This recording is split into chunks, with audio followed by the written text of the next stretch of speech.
practices or actions that help protect our environment, support local communities, and ensuring that resources are used responsibly so future generations can still enjoy them.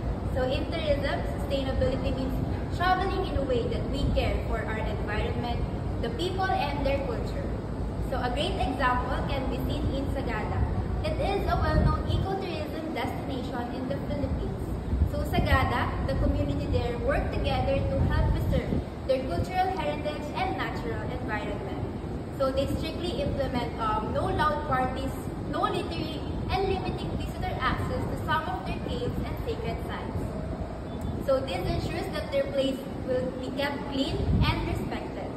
So local tourist guides are also required when you're visiting the place. Example, when you're doing activities such as cave spelunking.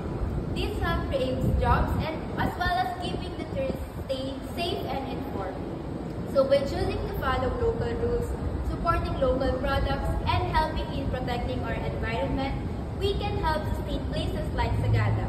So in this way, tourism becomes not just about traveling, but a shared effort to care for the people, their culture, and our very own environment. Thank you and